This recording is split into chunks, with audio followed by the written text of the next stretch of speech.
Kabupaten Toli-Toli, Sulawesi Tengah, terdapat sebuah kampung yang bernama Kampung Dondo.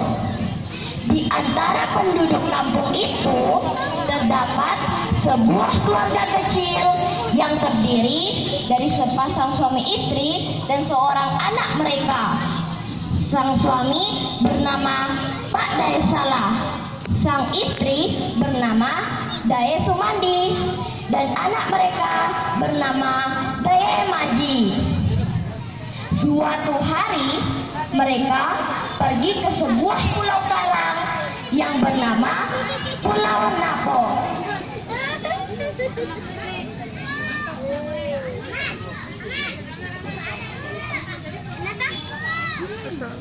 Mereka pergi ke pulau itu untuk mencari Kima dengan menggunakan sebuah perahu. Teman-teman, tahu tidak apa itu Kima? Kima adalah sejenis geram. Setiba di pulau itu, Pak Daesala meninggalkan perahunya di pinggir pantai tanpa ditambatkan, sehingga air laut mulai pasang. Perahu mereka pun hanyut terbawa gelombang air laut.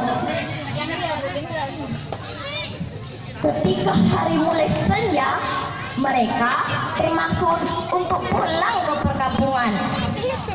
Alangkah terkejutnya mereka melihat perahunya sudah tidak ada lagi di pinggir pantai. Ayah, ayah, kemana perahu kita? Tanya Dae Maji dengan kaget. Pak Daesala tidak menjawab.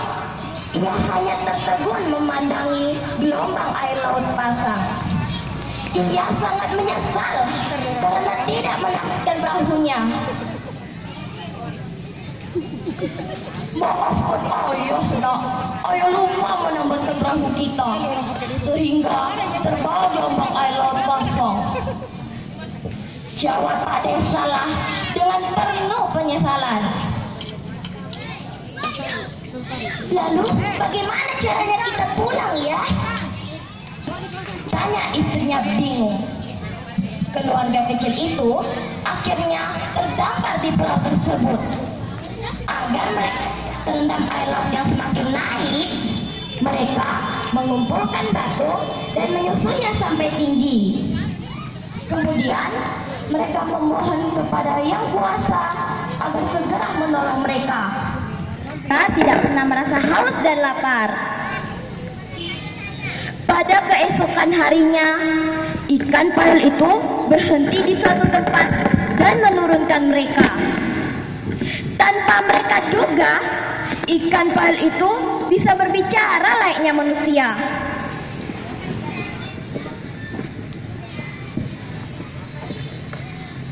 Cukup sampai di sini saya mengantarkan kalian.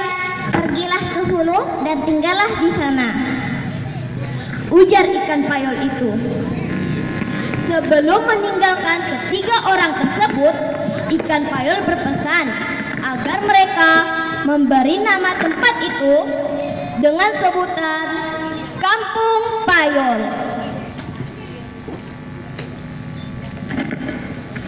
Sementara itu, keluarga Pak Daesala semakin bingung harus berbuat apa, karena tempat itu sangat sepi, seperti tak berpenghuni. Mereka juga mulai merasa lapar. Ayah, aku lapar, kata Dae Maji. Setelah melihat ke sekeliling, mereka tidak menemukan sesuatu yang dapat dimakan. Oleh karena itu, Pak Daesala mengajak istri dan anaknya untuk beristirahat sejenak.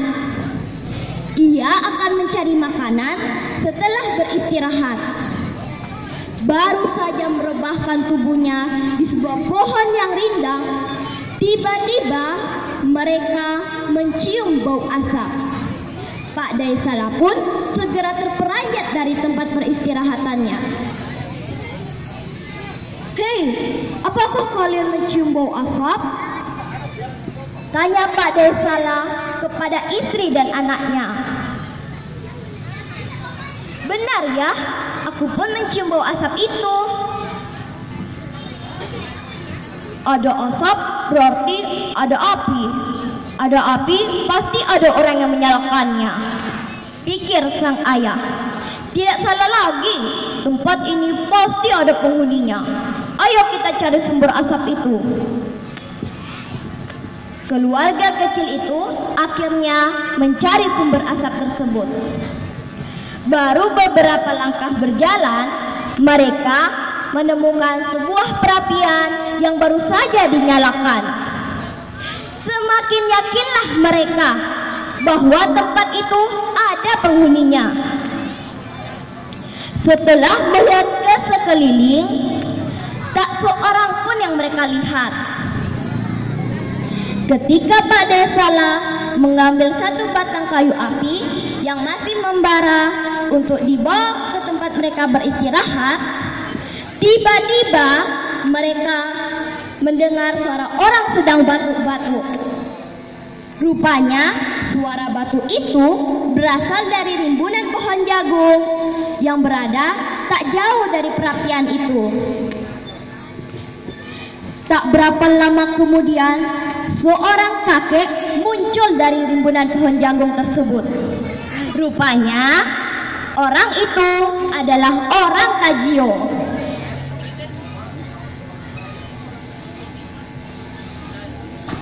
Penduduk pertama di tempat itu. Hei, kalian siapa? Dan kenapa bisa berada di tempat ini?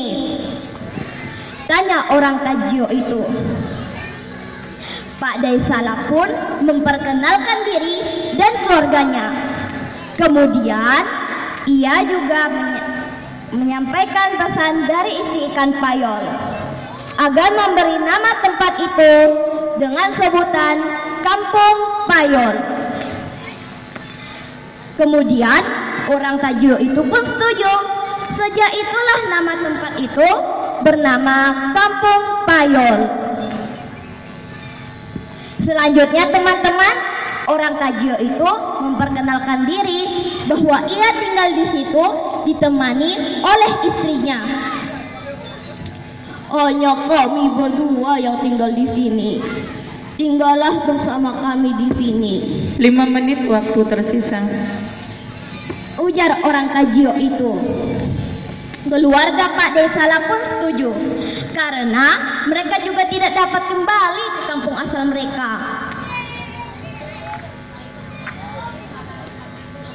Mereka juga diberi sebuah kebun jagung yang berada di kaki sebuah gunung, agar mereka hidup tanpa kekurangan makanan. Setelah beberapa lama tinggal di tempat itu, istri Pak Daesala mulai merasa jenuh karena tempat itu sangat sepi. Tidak seperti di kampung asal mereka, Kampung Dondo.